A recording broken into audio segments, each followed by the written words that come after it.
with Scott Armstrong of Mentl. Scott is a former colleague of mine. We met years ago at the National. We did. We meet again. Everything comes full circle. It does in the UAE, but you've been away and back again. Yeah. Yeah. We're in the Gulf since. We went to Oman and then we came back. We came to back to Dubai rather than Abu Dhabi where we met. But yeah. And then you burst on the scene last year, I feel. You know, just from a perspective of being outside and just saying like, oh my gosh, Scott's doing this thing. You just kind of like burst on talking about men's mental health with launching Mentl. So I just want to catch people up about how that came about. I've heard you speak, but I want to explain.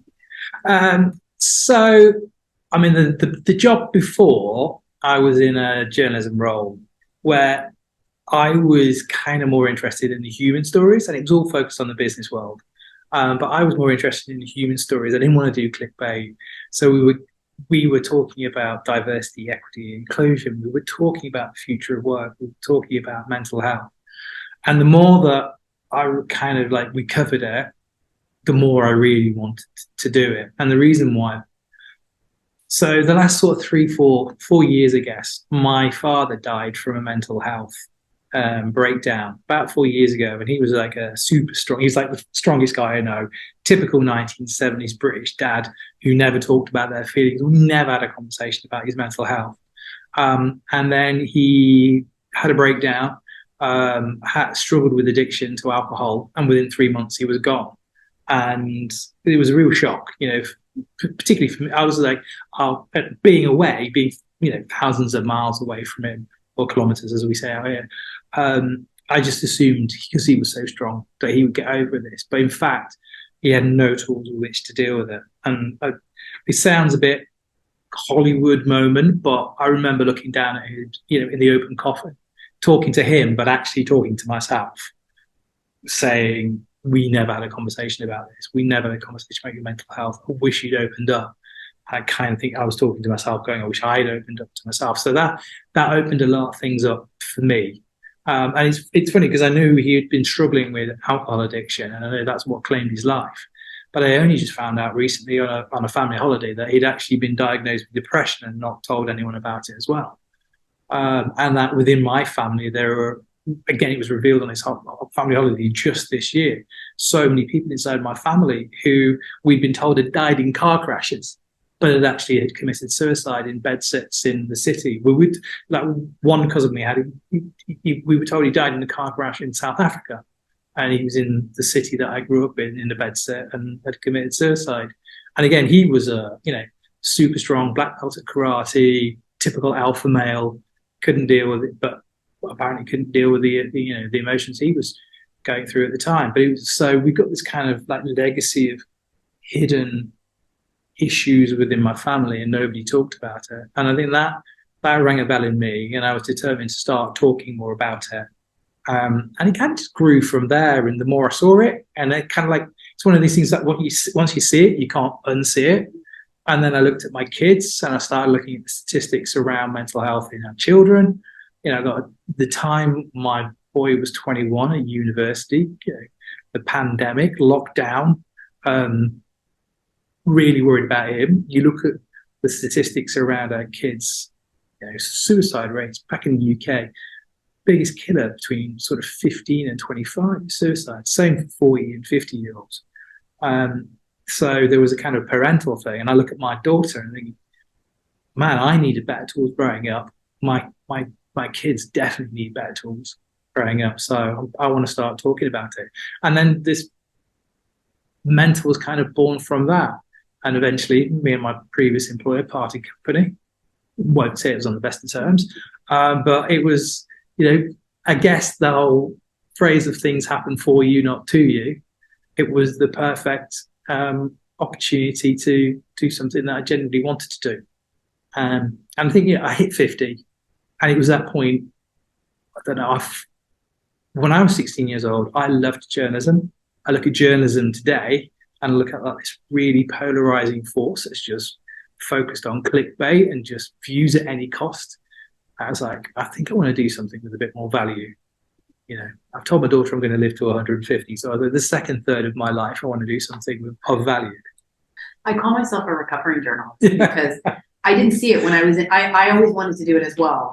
And I lived and breathed it, and I loved telling stories, and I believed I was telling the truth and finding the truth. And I think I was in a lot of cases, but when you get older, you know, it's not a career that people age in. And I kind of see why, no matter where you are. Like, it just takes its toll. Yeah, it really does. Yeah. And it depends on what your values are as well. You live into your values. And again, I was like you. I loved it. I lived and breathed it to the point where, someone said this to me in the last sort of 4 years, and it was Reka Basie, her name is, and she does a podcast as well, and she's been working with men about their mental health. She asked me a really direct question, which was like, outside of your job and all of your roles and responsibilities, who are you, Scott? And I was like, and it completely floored me. She could have punched me in the face. I was like, I'm not sure I know, to be honest with you. And my identity so linked to that job role and I took a little bit of a career.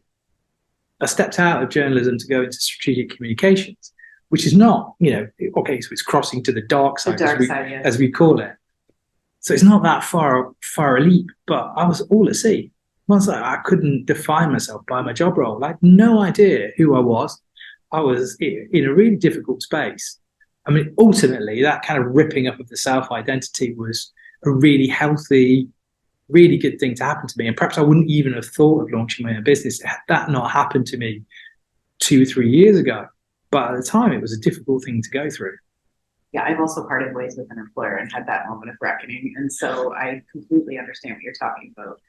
And two things with journalism. One is, there was a point deep into it where I did start to think, I'm talking to people who are doing things and professionally criticizing people who are doing things, but I'm not doing something.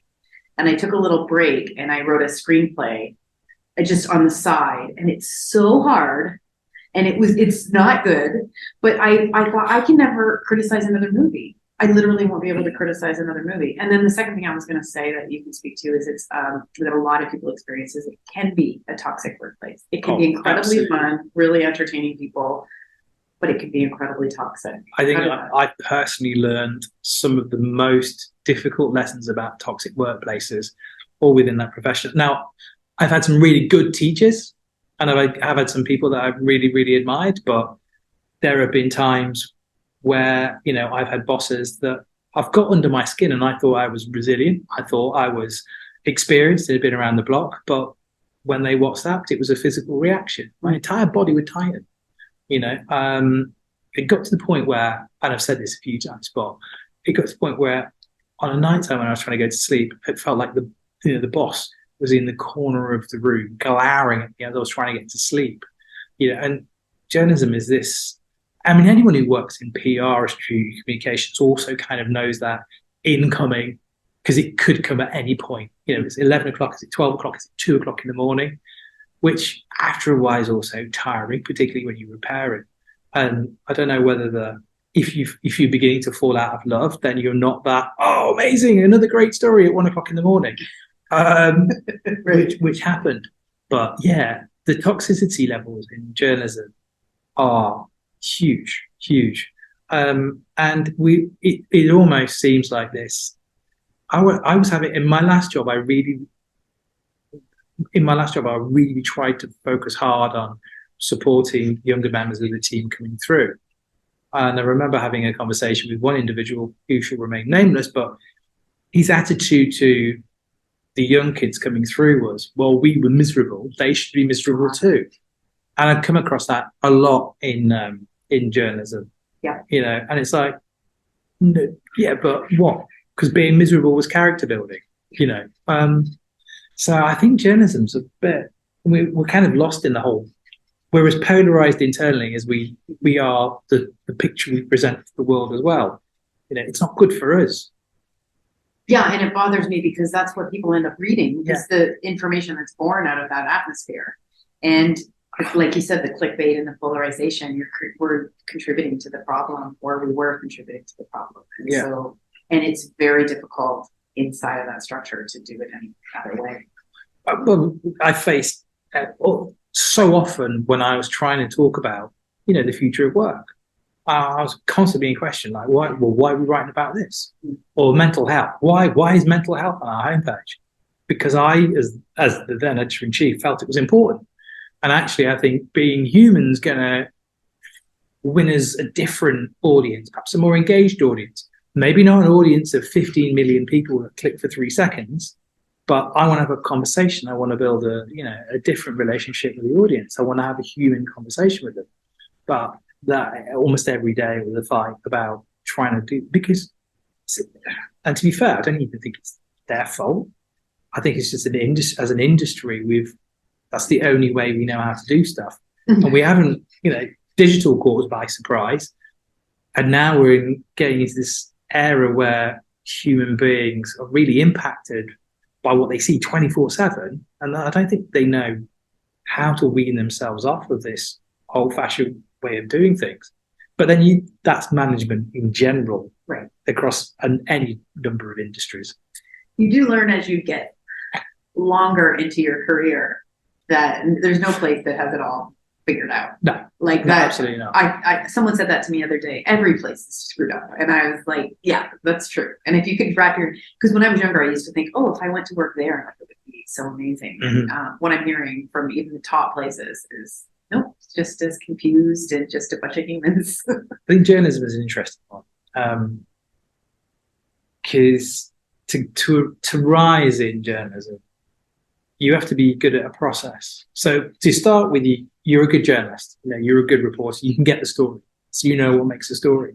And then they stick you on the news desk or the features desk, and then you have to get good at the process of putting together a product. But nobody ever teaches you how to manage the emotions of being a leader. Mm-hmm. How to inspire a team below you. All you can rely on sometimes is like, well, I've got this hierarchical position. Do as you're told. I don't know how to inspire you. And then, like any artist, we're creating stuff. So we are kind of insecure.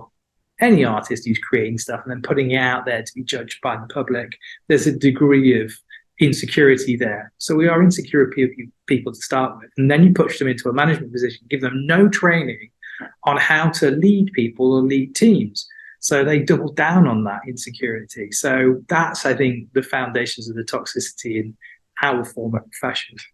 Yeah, and it is also difficult when you're right. We do produce. We were sort of an artist, and when the public can see it, they're hard on you, and that is a very difficult thing. It's sort of feel like you don't have skin. So I'm curious. You were talking about the tools that your father didn't have. What about your own experiences with mental health? You've got this legacy in your family, sort of a fragility there. How is it played out with you? I think it's been a great recognition of the imposter syndrome that's been there all my life. And at one point, I think I tacitly touched on it with colleagues in the past, and I used to almost think that it was a superpower in some ways. And it can be a superpower in some ways in that you're constantly trying to prove yourself. You're constantly terrified that you're going to be found out. But that's not a healthy way to be. And I would say the last 2 years have been the most progress I've made on that imposter syndrome that I ever have. The more you peel the onion, the more you find other things and you go, oh yeah, that's not quite right. So the insecurity is still there. I know I'm not, there's still lots of things that need work. But at least I'm on a journey, and at least, I recognize it's there. And sometimes I deal with it, and sometimes I think I'll deal with that in a little bit because I'm busy right now, but I am going to have to deal with that. So there is stuff in the locker that's still there, yet to be dealt with. But I know still it's amazing how much your childhood influences how we are. I used to think I was a confident person, and actually I'm not. I'm sort of a deeply, deeply insecure person that is very good at putting on a mask and putting on a face to the world. Whereas behind it, confrontation, hate it, standing up for yourself, believing in yourself. I've done plenty of stuff in my career that I should be proud of, but it's like somebody else has done it because I can't own it, because it's like, okay. So yeah, I'm on a journey with that one, which is, I know, is a phrase that lots of people use. And the more I do this, the more I learn, and the more I discover tools, both from a kind of physical perspective as well as a mental perspective. But just the biggest thing is doing this, actually, to be honest with you, Ann Marie, just talking about it and actually taking it from bottled up within and all that stress that causes. You know, like being that guy that was seeing his boss in the corner of the room. Like my wife, who's a very strong Lithuanian woman, basically just turned around and said, "This can't go on. We need to tackle this head on." And nobody. There are so many people here, I think, who are trapped by the fact that we love the UAE. Particularly if you've just been away and seen what life is like back home right now with the cost of living crisis. This is one of the best places in the world to live, particularly if you've got kids and family. You don't want to lose that. So you'll suck up an awful lot of toxicity in an effort to try and maintain that lifestyle. But that's almost killing you, you know. And we sat down and did the numbers and went, you know what? If I get sacked tomorrow or if I lose the job, I won't swear, but, you know, sod it. We'll be fine. We can move forward, we can back out, whatever. But we had to like put a plan in place to start removing ourselves from that toxic environment. That's really interesting. I feel like part of this sort of concept of toxic masculinity is just, I can't possibly do that. Like maybe you have to pare back a little bit financially, like admitting that maybe you have to make some changes or working with your family to make some changes to live the life that you want. Can you talk about that a little bit? Like the male responsibility for the finances? Yeah. Well, I mean, it's not just the finances. I mean, if you think about the roles and responsibilities, like, you know, if you're a guy that's my age and either in the mid-40s, you know, and you're in senior management, and too often it's a guy in a senior management position, not a woman. I think we'd be in a much better place if the ratio was flipped on its head, frankly. But, you know, you've got a responsibility to the P&L, you've got a responsibility to your team, you've got a responsibility to a boss or a chairman, and then you've got responsibility to your kids, the school fees, the rent, which is going up, or the mortgage, which is now going up, responsibility to your wife, and then there's the, you know, it depends how close your relationship is with your family, but you're the son, you're the brother. There's so much going on. So it's not just about making the money, it's everything. And like, where in all of that are you?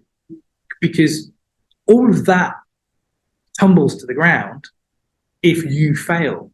And at the core of it was like none of us, again, if I talk about that situation I was in, I didn't want to fail. I didn't want to let my daughter down. I didn't want her to lose her school place and this wonderful life she's got. I didn't want to let my wife down.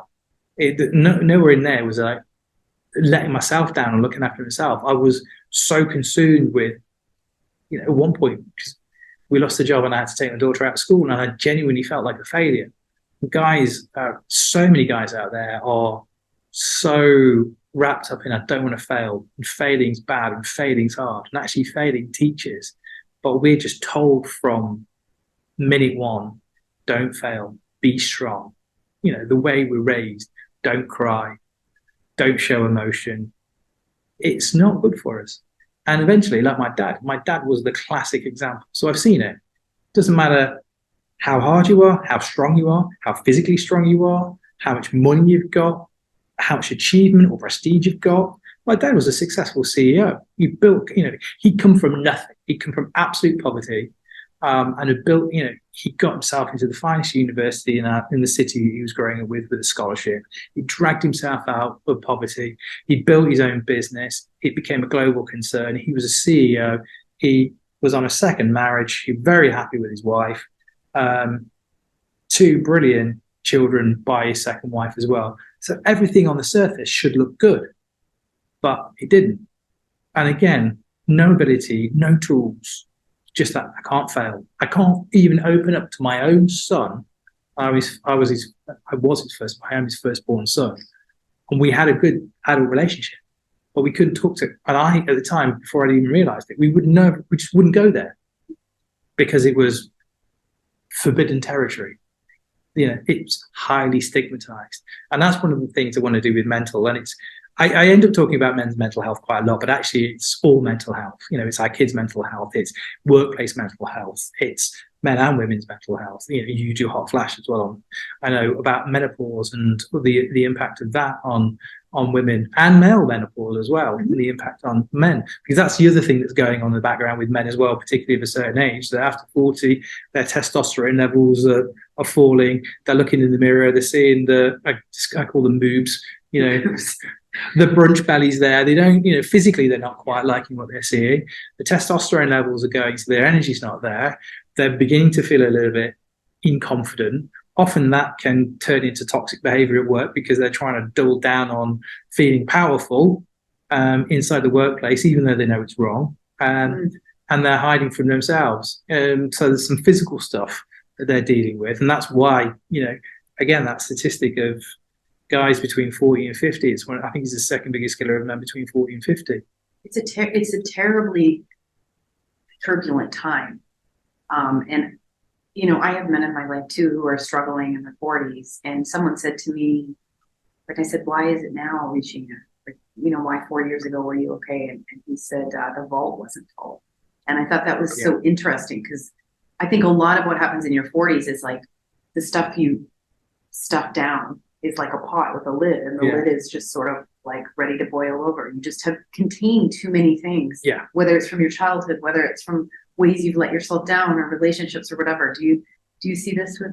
No, absolutely. I was, and it's fascinating as well, because we get to this point as well where when we get to this age, we start losing people in our lives. Like my dad was probably, while we had quite a troubled space of time when I was a teenager, family breakdown, ended up couch surfing quite a lot, some time on the streets, not much, but enough to be impactful.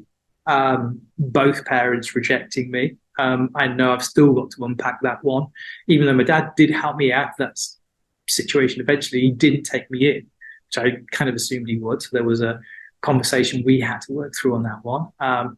Me and my mother, sorry mother, I've said this before, we've still got a complicated relationship that we need to at some point have an even deeper conversation about everything, but that comes back to haunt. But then we flipped to this point, and my dad was my best mate, and all of a sudden one of the few people that I could talk to on a regular basis and just be honest with, and not have, he's my mate, so I've still got to kind of show up and be that I'm okay. I could at least talk to my dad about, I've lost this job, or I'm stressed about that, and all of a sudden that's taken away. And we've got guys as well who just end up really, really lonely, because motherhood is a tough job. Increasingly these days, it's great that dads want to show up, but then also what happens to dads in that position is that they then get removed from their social scene. Before was often they might be in the five-side football team, or they might be going out playing golf, or they might be, the Friday night drinks with the lads. All of a sudden that's removed from them, so they become isolated and become quite lonely. So they kind of like, that can be really damaging to them as well. And that's, you both got to lean in together into the kids, but equally you do need to build in some you time wherever you can. Otherwise you just lose yourself. I know so many guys who are vice presidents, who are, at the top of their profession. We did a men's retreat with Mentl not so long ago, and every single one of them was like, I feel like I've lost myself. I don't know who I am anymore because of all the responsibilities. Yeah. And come back to that question, once you remove all of those roles and responsibilities, who are you? That's a difficult question to ask, but it's a really valuable question to ask.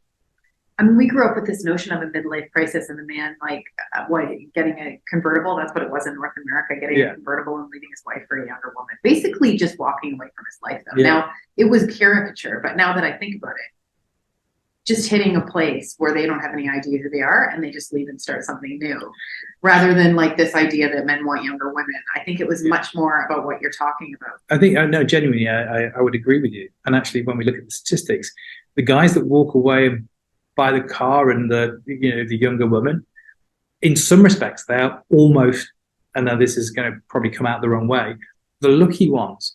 Because we look last year, 700,000 people committed suicide last year. 77% of them were men. And we kill ourselves rather than deal with this. My dad killed himself through alcohol. While it might not have been suicide, could not break himself out of that cycle. And so many guys suffer in silence. He was suffering with depression in silence. It's astonishing that we cannot open up We really do, like so many women I know, they at least have that emotional support structure with their friends where they can be open with their friends and actually talk about how they're feeling and the things that are bothering them. Whereas we don't. We put it again, we keep the mask firmly on when we really need to take the mask off, and actually open up and realize that we're not a failure and we're not the only ones feeling this way, because everyone's feeling this way. Everyone. The statistics are like 1 in 5. No, sorry, it's 1 in 4 globally, 1 in 3 people here in the UAE struggling with their mental health. So that's, and there was a survey by McKinsey just last year, which talked about 66% of the people they surveyed. It was a massive survey across UAE, Saudi Arabia, Qatar, and Kuwait. 66% of people were suffering with their mental health. So that's the majority. That's more than not. That's 2/3. Yeah. And not just to focus on the guys, but the guys find themselves in this place where they're very isolated. They don't know how to talk about it. So then they're isolated, and that isolation leads to loneliness. We know actually there's a feeling of loneliness. I love my statistics and all that sort of thing, but the US Surgeon General recently came out and talked about loneliness as a public health crisis. It's as bad for us physically as smoking 15 cigarettes a day. So we're smoking 15 cigarettes a day, and our bodies are beginning to go through those changes. And rather than buy the car, and rather than buy go and have the affair or the younger woman, so many guys this day, suicide rises every year. 700,000 people last year killed themselves, and 70%, more than 3/4 of them were men. I read also that a really high percentage of men are in therapy, because people always say talk to someone to get help, but I think a high percentage of people who committed suicide, men who committed suicide, were in therapy or had spoken to someone about it, which was really interesting to me. Well, therapy is not an easy. Therapy is so tough for anyone. Yeah. Like, I've done 4 years of therapy. It's god awful getting into it, right? And you don't want to do it, and you cancel, and you want to stop, and you get mad that but I think for men it's just a lot harder. I don't know. I just think you're already not talking to your friends, and you're already not skilled at talking about your feelings. You're already often not talking to yourself. Okay, interesting. You're not talking to yourself. You're not checking with yourself. You're not. You're the last person you want to admit to that you're a failure, even though you're also at the same time your self-language is awful. Again, coming back to toxic masculinity, the aggressive language that we sometimes use to the external world, it's 10 times worse in the internal world. The things I call myself and have called myself over the years, I wouldn't call even those most toxic of bosses that I've had falling outs with. So we've got guys really need to get better at the language they use, like being kind to themselves and actually celebrating their wins, and also going easy on themselves when things don't go right. Because nothing is ever going to go right all the time. You might have an extended period where you get lucky and you get the promotion after promotion after promotion, but at some point that's going to stop. It can't go on. Guys just can't talk to themselves. Going back to me talking to my dad, looking at my dad's body, and I'm talking to, he's gone, he's not there. I'm actually talking to myself, and it's beginning to realize that we need to listen to that voice inside and say, what's he saying? I don't think a lot of people even realize that there is a voice.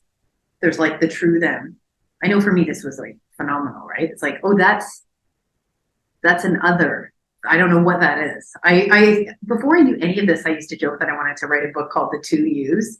And then I started learning all about it, that, many of us have this internalized, really angry voice. But would you say one of the first steps is just like, yeah, absolutely. And I had a really fascinating conversation with a guy called Mark Colburn. He was a British Paralympian, and he got to work with a guy called Professor Steve Peters, who wrote a book called The Chimp Paradox.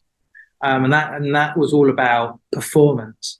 But this Professor Steve Peters talks about the chimp inside, which is the emotional voice in our head that just wants what it wants all the time, and often will make really bad decisions because it just wants to be. And then there's the human computer, the logical side, and it's Steve Peters used to talk to Mark and say, give your chimp a name. And he went on to win gold, at the Paralympics, broke his own world record in the Paralympics while he won gold. So the guy knows what he's talking about, and his chimp's called Dave. And he talks to it often. Yeah. He's given it a name. He knows what it looks like. He has a picture of it, and he talks to it often, and just wants to reassure Dave that he's safe and actually that things are all right. But how many of us even recognize that there's that duality going on? It's Dave or my version of Dave that's telling me that I'm a loser, that's telling me that I'm a failure, that's telling me that I can't tell anybody because I'm going to be judged because of stigma in society. It's telling me that I can't open up to my wife about what's going on in me because she's going to think I'm a loser. Dave doesn't always have our best interests at heart. So it's actually recognizing that self-language is, pretty, and I've been there. I've learned this myself. Journalism is one of those professions that will also teach you to doubt yourself, or your managers above you will teach you to doubt yourself. So, what about kids? How open do you think you can be with your kids about all of this and the struggle that you have? Because a lot of people don't want to be. Well, again, sorry. When I looked at the statistics around the suicide levels for my boys, I've got a 16-year-old boy and I've got 21. He's now 22. And then I've got a 7-year-old girl who's growing up. My 22-year-old, occasionally, he won't admit it, does follow the work I'm doing. He knows why I launched this business. We've actually sat down and had conversations, and we still need to go through that process of getting better at having that conversation. But I've tried to be as open and honest with him about what's happened in my life and how it's impacted me. And I think I want my podcast with the mental space that we do, I want them to be a record for my children to go, okay, so if Dad can talk about it, then I can talk about it. And if Dad's struggling, and for my kids, my daughter's got a mug that says my dad's my hero, and I hope I am. But at the same time, she needs to know that I'm not all right all the time. And my boy, Carolus, and my boy, Alfie, need to know that I struggle at times. And that's okay, I think I wrote this the other day to them, which was like loads of guys out there, I have been occasionally rubbish. I've made plenty of mistakes, but I've also probably more times been brilliant in my own ways. But I can't own them, or haven't owned them until now. And we need to start going, okay, so we just focus on the rubbish bits. We focus on the things that we got wrong. The only person I know who's right all the time is my wife. That's it. Do you think that there's a lot of discussion now about apologizing to your kids when you mess up? Do you think that you think that's something that you should do? And does that help you as a parent deal with some of your feelings about it? Because you're not going to always do it right? No, absolutely not. I do apologize to my kids, and I have apologized. And your 7-year-old as well? Yeah. Sorry for earlier today. Yeah, when I've snapped, or if I've thought that they've lost something or done something, and then it turns out that he didn't, then I actually do think it's important to apologize. And I wouldn't say that I've consciously thought it through, but I think it is actually really important for them to go, okay, so Dad can be wrong. Again, we can be wrong, and it's not the end of the world. So I do. Not as probably as much as I should. Again, you don't want to be apologizing. No, but okay. So this retreat that you did, I'm curious because this, I guess, problem I see of male friendship and how to get closer and have more intimacy in those relationships. When you did the retreat, you did it up in Rack. What did you come away with there? Do you have any tips for men on how to foster this? What was great about that day was that there were such a good group of guys who all came with like an open attitude. So the way we put it on was we had plenty of physical stuff in there. So fire and ice, steam baths, and saunas and ice baths, which physical is great. And what happens in, our physical health has a massive impact on our mental health and vice versa.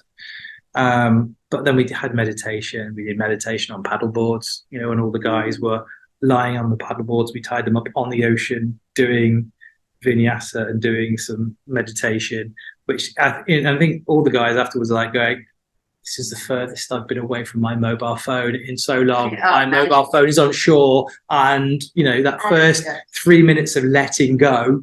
Yeah, okay. So whoever needs, will just come up with all these reasons for you to have it with you. Yeah. It's crazy. But then we did this thing called the cacao ceremony, which was basically it was a men's circle, and we said, right, okay, let's talk about one thing I'm grateful for and one thing you're struggling with. And the thing I took away from it most of all was that there are so many shared experiences where we're all kind of struggling because life's hard right now. I mean, life's hard work right now. Even in an amazing place like the UAE and Dubai, there was a study recently that showed that we were the third hardest working country in the world. I can't remember what the second one was, but I still struggle to believe that Bhutan is actually working harder than we are here. Come on, no, I get Bhutan. Have you? I feel like they're not. Apparently they're working harder than we are. Really? But they're happy. They're very happy. But we are, we've got an always-on culture, and we're one of the hardest working countries in the world. Now, there's lots of brilliant stuff here, and particularly security and safety, particularly if you're a parent, and it's fantastic. And I have no desire to go back to the UK. Sorry, UK, but no, not right now. So that's all good, but we're just working really, really hard. We're just flat out. So to struggle is inevitable within that. And it's going to happen at some point, whether you think it's today or tomorrow. I always talk about that 1 in 3 thing, and I'll sit in a room and go, right, 1 in 3. So which of us is it? And actually in this room, it'd be 1 in 3. It'd be the third person over there that maybe hasn't struggled because both me and you have. Yeah. And again, go back to the fact that we're in the majority, and that men's circle was just really, really good for them all to see. It's not just me. I'm not alone. And I think that was the thing that almost was like a phrase that kicked off all of this mental mission in my head as well. I think I really need to do that. And Dr. Salia Afridi from the Lighthouse Arabia wrote a column for the previous title I used to work for, who shall remain nameless. And basically she talked about how it's not so easy for people to stand up for bosses here because all the implications of they know we want to stay. Yeah. And you blow up your life if you stand up. And that really spoke to the situation that I'd found myself in a couple of times. So I wrote a post on LinkedIn, which is like, if you're struggling with this, you are not alone. And then I talked about, the physical feeling when WhatsApp went off and thinking the boss was in the corner of the room. It was a very open share. And it was the first time I'd really actually even shared anything like that publicly. And my inbox just blew up. So many managers, so many people in executive positions, lots of guys in there going, I thought it was just me. I thought it was just me. And that's when I guess I started thinking, right, this is important. This really is important. And it's not just my personal experience and my journey, but I'm hoping 30 years as a storyteller, maybe there's a way that we can use those skills to actually start amplifying that you're not alone. It's tough. One thing I've noticed, I've never been married. I've had lots of relationships, but I guess maybe wanting to be in a position to want to get married and watching a lot of people get married. One thing I've marveled at is the way it's fine to bash men. And, it's sort of okay in a way to like make fun of men and roll your eyes at them, and not in every marriage and not in every place, but we've got that going on. Plus there's, things have been hard. There's been some bad men, right? Yeah. So we have like a couple of years of like the Harvey Weinsteins and Me Too, and it's been a hot seat. And so I'm wondering on those two sides, do those contribute to it? The sort of, it's like, do you know what I'm talking about? I think we're in it's almost like in the business world as well. We're in a period of disruption. Things are changing. Society is evolving all the time. And some people will feel that it's gone too far in one direction. We look at the extreme left is now as vocal and as possibly as poisonous as the extreme right. Where is the conversation, the debate? As a father of a daughter, I think we're not where we need to be. We look at gender equality and gender equity, and the sad fact is it won't be achieved in my daughter's lifetime. And I look at her and go, but she's already smarter and brighter than I am. Why should she have any less of a, opportunity just because of a chromosome? And for every step forward we make, went on a staycation recently where we took time out to go and watch the Women's World Cup final with my daughter, because it's like, what a celebration of just amazing talent. And at the end of it, that, I'm not going to swear, but that, no, I'm not sure. I don't know what the right word is for him. But, we've got the Spanish idiot. Let's just call him an idiot. Who then goes and tarnishes the whole thing and just shows how far we still need to go. And I was shocked. Maintains it was fine. And maintains, and again, is now probably believes it actually. Well, and possibly doubles down on that. Well, so it's a while since Harvey Weinstein, and it's a while since Me Too, but it's a reminder that that's still very, very prevalent there, and we've still got work to do on that. And at the same time, there are guys within that generation of that time frame. I think if you look at my son's generation, you look at the Gen Zs and the Gen Alphas that come after them, I'm sure it's still there, but the conversations I have with my boy, he would feel exactly the same as I do right now about that reaction and how unacceptable that is. Whereas, again, when we talk about the security, the insecurity of guys of a certain age that can't open up to their own feeling, or that are struggling, and then are being told on social media, by polarized social media groups, oh, but this is just not you, this is woke. That's not woke. That's, it was unwanted. Whether we say it's assault or not assault, it was certainly unwanted, and it was unprofessional, and it was unwarranted. It was not appropriate. And the fact is that he can't remain. We've just seen the same thing with, it was despicable, back in the UK, where we've had this big row about a footballer called Mason Greenwood, who there was all sorts of videos posted about his treatment of his partner. And Manchester United, one of the biggest clubs in the world, tied themselves up in knots about how they bring him back, because he was charged with all sorts of, and then the charges with withdrawn. As they often are. As they often are. That doesn't mean he's been necessarily cleared by the lawyers. But again, this whole idea, and then we've got Twitter, and we've got social media, or X. We've got this vocal group of very, very insecure guys who pile on. And it's like, I think the first step we could do is just turn off all social media. Yeah. That wouldn't be a bad start. And then everyone could start working on themselves rather than worrying about what anybody else thought. It's very trying when you're working on social media too, because as many of us are as part of our job. And it's amazing because I'll get like so drawn into it. And I went to New York this summer and I was like, look at this. Look at everyone just out here in the real world. No one's fighting. It's just lovely here in the US. I had expected to land and have, things on fire and people yelling at each other in the streets, and it's not gotten to that point yet. I do worry about the drip feed effect of it, although, because our kids live on it, and it's difficult as a parent just to work, like, where is the balance right? Mm-hmm. But again, if you think about, we've gone through emotional plateaus to get to the point where we're now consuming all of this information. And we went through a point where we were consuming all of this information. And now I've removed notifications. I've turned notifications off. And I've even, I've taken Facebook off my phone, just so it's not there. There are certain things, LinkedIn and Instagram, where we try and use from a professional platform to get the message out there. But, I need to make a real effort with me as a 50-year-old not to overdo it. And also not speak. The reason why I turned the Facebook feed off, because everything I saw on it was just so snarky and so nasty. Yeah. And you're taking all that in to yourself all the time. But these are kids, and they're soaking up. We struggle with it as adults that haven't grown up with this all the time. We, it was email first, and then it was the internet, and then we've had plateaus where we've had time to kind of get accustomed to all of this information. And then as adults, we've looked at it and gone, this isn't good. This is bringing me down. Yeah. But our kids are growing up and they're swimming in this. Yeah, that's the sea they swim in all the time. So that's what worries me about our kids. It's like, and how they haven't got the emotional tools yet to go, that's true, that's not true.